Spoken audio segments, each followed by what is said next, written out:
Welcome to a new edition of the Famous Interviews with Joe Dimino. On this episode, we talk with former coach and author of Out of Bounds, Darren Ault. His powerful new book, Out of Bounds, draws from real events as he pulls back the curtains on the complex and, at times, volatile world of youth sports. His book tells the gripping story of a respected coach whose career is abruptly derailed by baseless allegations and unchecked parental ambition. With a sharp eye for detail and a passion for truth, he explores how toxic dynamics between parents, players, and school boards can shatter lives and reputations. We cover all angles of this interesting journey from his base in New Jersey. Enjoy this interview. Darren, it's wonderful to meet you, sir. Thank you for taking a minute out today. It's a pleasure to meet you as well, Joe. So before we get into your life as an author and a coach and all the good stuff that you're doing, I want to know this. 5 years ago, this pandemic changed all of our lives, did so much to us. How did you make it through the pandemic, and how has it affected your life today? Wow, that's a loaded question, Yeah. but very appropriate. Actually, from family-wise, made it through the pandemic fine. It was just, it gave us an opportunity to kind of hunker down and appreciate each other more and find new and creative ways to enjoy each other's company. And we used to have some $25 dinner bets to see who could make the best dinner with $25. Just little competitions like that helped draw us closer. Work-wise was hard. It was certainly difficult when a lot of things were shut down, but I worked for a major flooring manufacturer in Shaw Industries, and our leadership team was phenomenal in terms of engaging us all the way through the work organization to make sure that we were in touch, that we understood the mission was still in play, and how to go about doing that, just coming up with some creative ways to engage with our customers. And so I think we did pretty well, all things considered. So let me ask you this. If I put you in front of a bunch of 12-year-olds at career day and they wanted to know what you've done in your life, what your career looks like, or what you even do now, how would you answer those children? My career was a very interesting journey. I started off in the United States Navy as an officer, graduate of the Naval Academy, which if any young person is interested in that route and they are devoted to the concept of service to others, I would 100% support them in that effort. And encourage them to do that. There's, I think, no finer institution to learn from and no finer service to be a part of, in terms of service to our country. So that would be the first part of it. Yeah. From there, once I got out into corporate America, my initial journey into corporate America was through the network of a fellow Naval Academy grad who was the class of 59. I was the class of 88, but because we were connected through that ironclad bond of the Naval Academy, he was open to introducing me into corporate America. And from there, I just kind of took off. But currently, I work for Shaw Industries. It's the largest flooring manufacturer in the world. I work for one of their commercial divisions, Patcraft. It's not about what you sell. It's about, the people you meet along the way and how you can service them and support them in their efforts. And that's really what we focus on. So what did you want to be at 12 years old? What was your dream gig?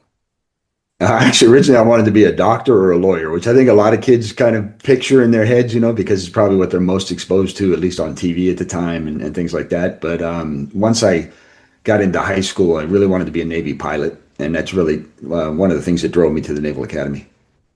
So talk to me a little bit about heroes in your life. Who were inspirations? Who were heroes that have allowed you to not only have this career that you have, but with coaching and with writing and everything that's become who you are? What was that?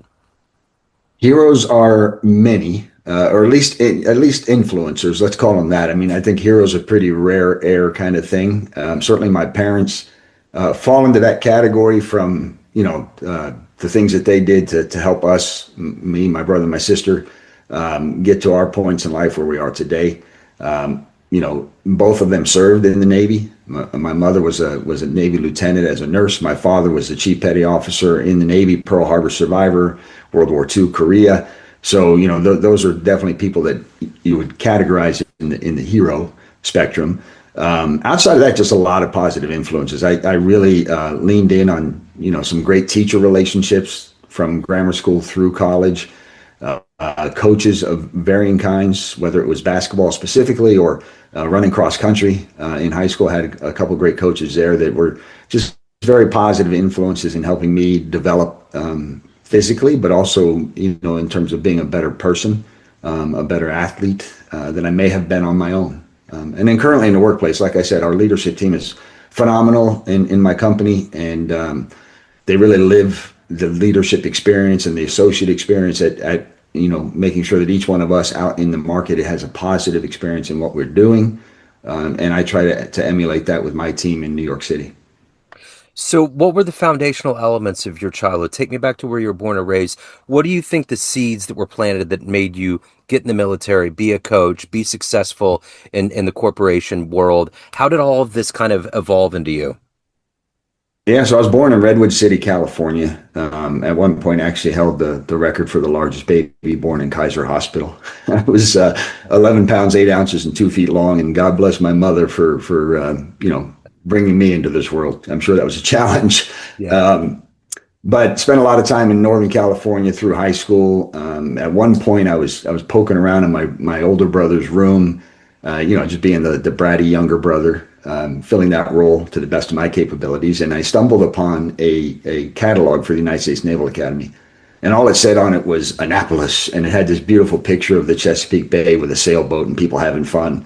And that's what drew my initial attention. But as I started to just thumb through it and learn more about it, that became my goal. So really through stumbling on it accidentally by poking around my brother's room, I found ultimately what became my life's ambition was to go to the Naval Academy and then to serve in the U.S. Navy and ideally make a career out of it. I was able to accomplish the academy, did well through it, graduated in the top third of my class, had a successful time at the Naval Academy. Could have looking back at it, could have been more focused and had done more intentional growth. But when you're 17 years old and flying 3,000 miles to go to college sight unseen, it's there's a little give and take, I guess. Yeah. But yeah, I went into the Navy. I went to flight school. Unfortunately, I have a high frequency hearing loss, which disqualified me from the flight program. And I spent 6 years after that trying to figure out how do I stay into this service, which is what I really wanted to do. Okay. But all of those experiences, my parents divorced when I was young. I lived with my mother and my brother and sister, and she was raising three of us by herself. And being able to stay focused through grammar school and high school and get to the Naval Academy and having the curveball of the hearing loss that disqualified me from the flight program, all of those things helped develop a grit in my personality and a determination to, in spite of the obstacles, keep moving forward. So let's get into your groundbreaking book, Out of Bounds, about youth sports and your story. Give us kind of an overview, a snapshot of, what made you write this book and just kind of the journey of how good it is to have this out into the world. Yeah, sure. The overview. I coached basketball and youth basketball for 33 years, and in a variety of elements. The first opportunity I had to coach was as an assistant coach at the Naval Academy Prep School, and this was born out of after losing flight school, trying to find a path to hang in the Navy as an officer there. So I went to the Naval Academy Prep School as an English instructor. And I saw that they had a basketball team that, was the feeder to the Naval Academy's varsity team eventually. And I said, you know what? I played basketball. I love basketball. Let me see if I can get on the coaching staff. And so through the grace of the head coach that was there, I was able to join the staff. And there is where I caught the bug. We were coaching young men at the time, 18 to 22 years old, either coming out of the fleet with some fleet service, trying to now go into the Naval Academy, or coming right out of high school and maybe needing a little bit more academic support, kind of fine tuning what they do in order to be ready for the academy. Caught the basketball bug, loved it, did it ever since that point. Eventually got into New Jersey, moved into New Jersey when I got out of the Navy, and picked up right away on 7th and 8th grade boys at a Catholic school that eventually my kids went to many years later. But just really started to fine tune my skill sets and as a coach, as a leader of young men at that point. And then partway through that, about year, I guess what would it be, year 6 or so after coaching boys and having some great success there, a friend of mine said, you know what, the high school girls varsity job is opened up at the Catholic high school in modern day. You should apply for that. And at first I'm like, I don't know anything about coaching girls. It's got to be much different, but I do know the game, put my name in the hat, and ultimately I won that job. as the varsity head coach for Modern Day. But I wasn't ready to give up the boys yet either. So for a 5-year period, I actually coached both programs in the Wow. same season. Wow. And there was a lot of devotion, a lot of commitment. Thankfully, a lot of support from my wife. And certainly, eventually, got the opportunity to then coach my son at the seventh and eighth grade level. And then once he was done, I finished the boys, focused on the girls wholeheartedly, and was building a program at Modern Day. Eventually, got to coach both of my daughters down the road, which all three of them were fantastic experiences to have a relationship beyond being dad. Seeing them when they're going through their struggles, their competition, trying to figure out what their skill sets are. I think it helped each relationship in a unique way. And then ultimately, I left Modern Day, became an assistant coach at St. John Vianney High School in New Jersey, which is a perennial powerhouse, one of the top schools in the state, often ranked in the country. As a matter of fact, one of my second to last year there, we were ranked eighth in the country. So we had a really good program, and it was awesome to be a part of that, to have young ladies who were committed to the sport of basketball, and really looking to develop their skill sets and learn how to play as a team, and then taking that knowledge and applying it to a college career somewhere down the line. 6 years out of that, then went to become the head coach at Homedale High School. And throughout this whole process, Joe, to kind of get to the root of your question, I started to recognize there was a pattern of what I would call destructive parental engagements. Not everybody by any stretch. As a matter of fact, it's 5% at most of the parents, but it was also the most scarring aspect of being a coach. You just get this squeaky wheel, if you will, that for whatever reason is hell bent on making things miserable, maybe with the intent of a positive result for their kid, but they don't realize how much damage they're doing to teammates, to their child in a lot of respects, and then certainly to the coach relationship, in the overall program. So they became more and more present. They became more and more visceral. Not just in my program, and certainly not unique to it. I was recognizing news stories, whether it was in writing or on the news itself on TV. Certainly through my coaching circles, I would hear of these horrible experiences and how it was just frustrating for coaches. So eventually, I said, you know what? There's a pattern here. I'm not sure why it's happening, but let me start to outline this a little bit, jot down some notes. And then, unfortunately, my last year at Homedale, which was my fourth year, and the year we finally got the program up and running and ready to go, I had one of these parents decide to go the most dirty, evil route I could think of, willing to run me through the mud or attempt to in order to, elevate their child. And that kind of became the catalyst to writing this book. So, did writing this book help ease the pain of living through that time period? In a respect, it was certainly cathartic. It was about 2 years after that happened that I finally sat down and started to put pen to paper. Believe it or not, pen to paper initially, and then started banging it out on the computer typing, on the computer keyboard. But yeah, it definitely, in some ways, helped me to. It was painful to kind of relive those circumstances, right? But also helpful in getting it out and putting a framework around it and trying to understand why it may have taken place. Equally so, that there was a lot of positive therapy, if you will, through reliving the engagements with the kids that were rewarding, and having young men and women who are now in their late 30s and 40s who still call me coach, and really are part of the family in a lot of different ways. Who was your favorite coach? Was there a coach out there, whether it's professional or amateur, that you loved, that you looked up to? Um, Personally, in my experiences, there were a couple coaches that I admired as a player. Sixth through eighth grade, when I was living in Arcata, California, Pacific Union High School, go or not high school, Pacific Union Grammar School, go Wildcats. I had a couple coaches, Mr. Sly and Mr. Pontoni, that were important in terms of formative, the way I started to kind of early approach basketball. Certainly the head coach at the Naval Academy Prep School, who's a dear friend. Just watching him and learning from him, because there were nuances to the game as a player that I didn't quite understand yet as a coach. So that was definitely helpful. Pat Riley from the Lakers was a big impression. I'm just, to me, that was a coach, the guy in the suit. Not that I ever slicked back my hair, but when Yeah. I started coaching seventh and eighth grade boys, I was in a suit at every game, Yep. and it was really that kind of influence that, hey, you're the face of the program. You need to make sure that you're representing properly. So there were a lot of them. And then even through my years as a coach, I didn't become an assistant coach again until year 20s, what was that, 24, Yeah. 25, somewhere in there. And the woman that I coached with at St. John Vianney, Dawn Carpel, she was amazing. And she's younger than me, didn't have the experience, but just to watch how she ran practice and the level of competition that and the effort that she commanded from the team and how she got it, and that's really just watching her and then adding that component to my skill sets is what drove me to want to be a head coach again when I picked up the Homedale job. So let me ask you this: what is it that gets you up every day to do the work that you do at a high level, and to even write this book and to take care of your own soul? What's that collective energy for you to do it at a high level every day?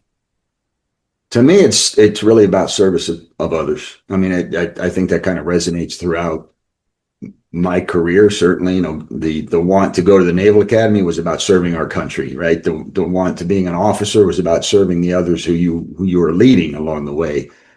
Even through to when I got into sales, it's about serving the customers, helping understand what their needs are, and finding a way to provide solution for them.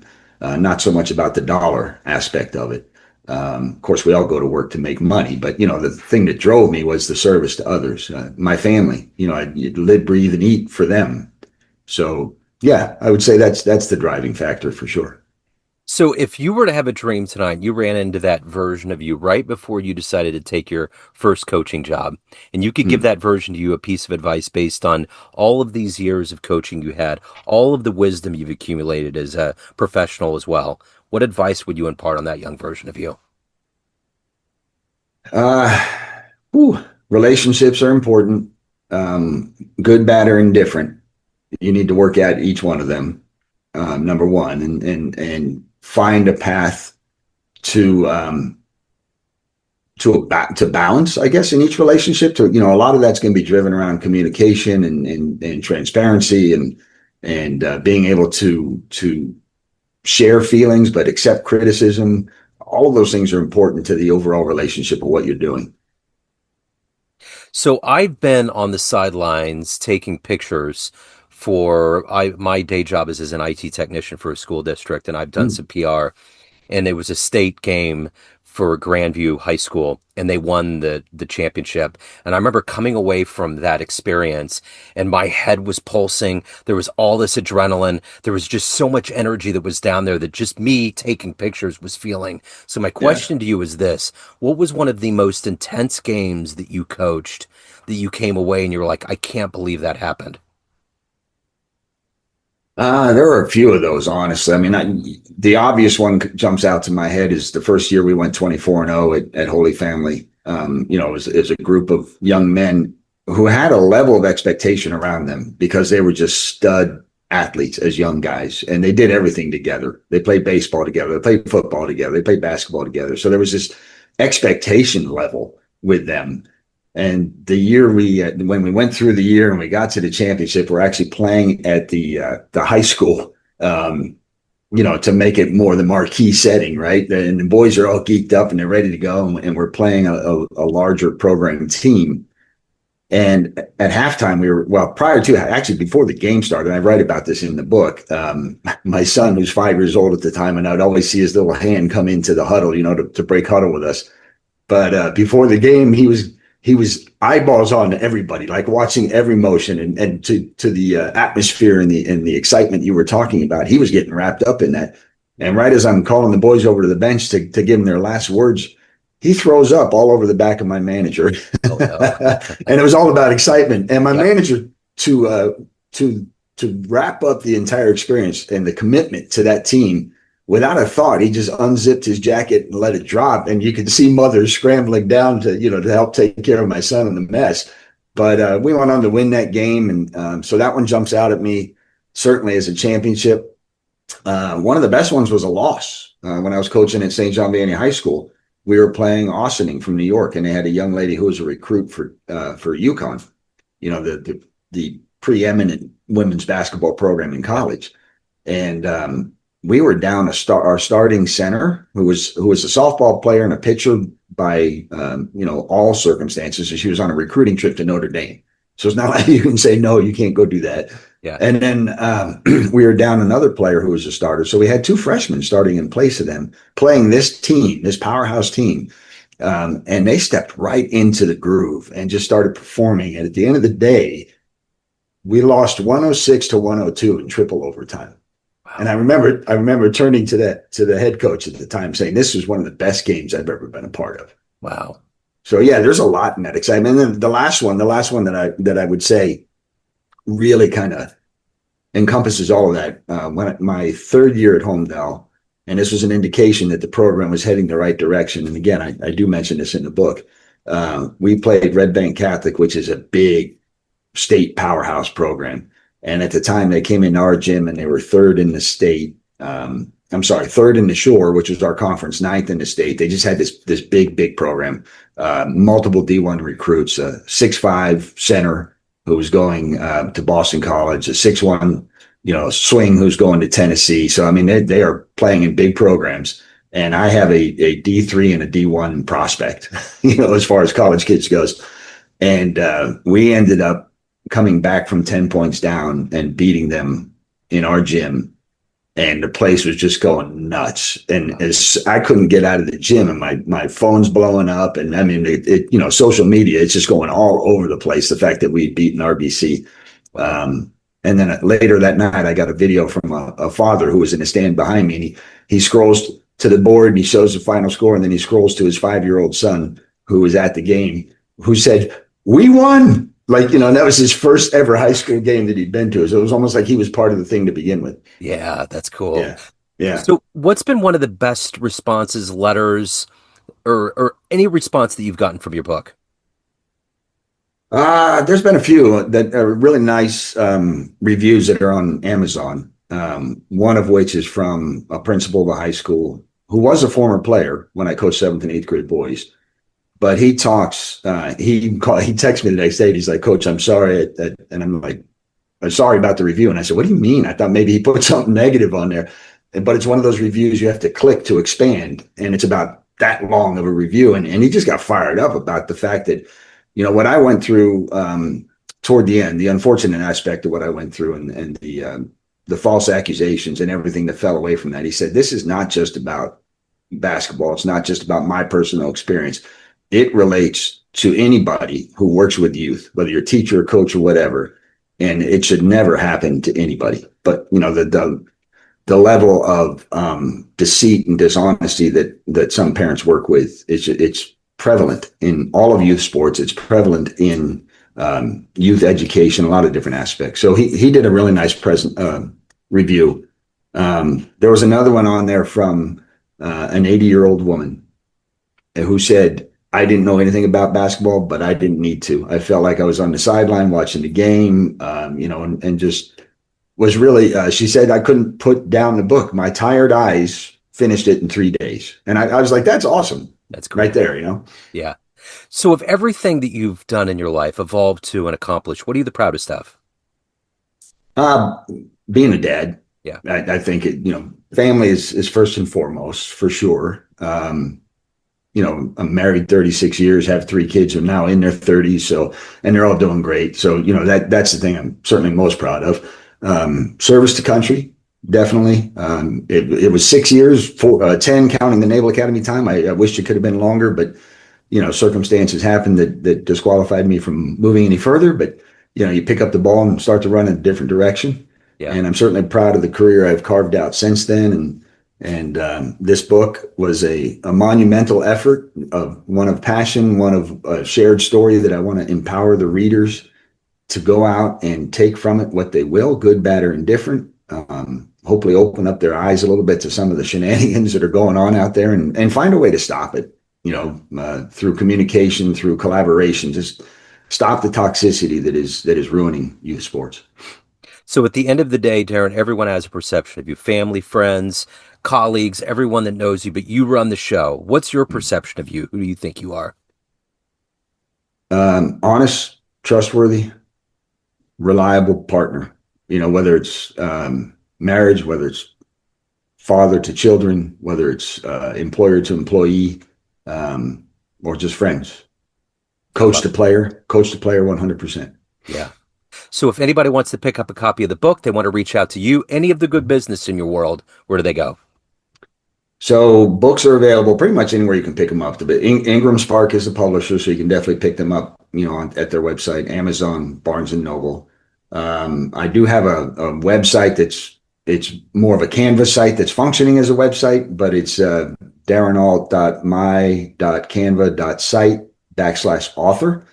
And on that site, there's some more about the story, but there's also an interactive form that you can fill out if you want me to come talk to teachers or coaches, or kids about sports, about the military, about anything. There's a way to connect me for that. Also on a podcast with my son called Outside the Coach's Box that we do through Spotify. He calls it or labels it as dysfunctional family sports. But we've been doing it about 2 years. We have a lot of fun. He inspired me to spend time with him here because we do it on the couch watching, football and basketball, baseball, but pretty much anything anyway. So let's share it out there in the world. And he's carved it out to a pretty nice thing to where we have, we had Jim Larinaga as a guest on there at one point, the old coach of Miami Hurricanes basketball. We had Brian Newberry, the head coach from Navy, on there. We've had an NFL ref on twice. We had Tim Capstraw, the voice of the New Jersey Nets. And most of that is my son Nicholas going out and doing his thing to get people engaged with us. That's great. I will put all of those links in the show notes. Darren, thank you for your story. Thank you for your time. I really appreciate it. Best of luck with everything. Joe, thank you for the platform, the audience, and I appreciate you, man. Thanks for tuning in to another famous interview with Joe Dimino, where we cover the world of art, literature, business, spirituality, music, and more from around the globe. Our esteemed theme music was composed and produced by the great E.E. Pointer of Kansas City's River Cow Orchestra. If you want to hear more interviews, visit the Famous Interviews with Joe Dimino channel on YouTube. You can also find us on Spotify and Apple Podcasts. Thanks again for listening, and until next time.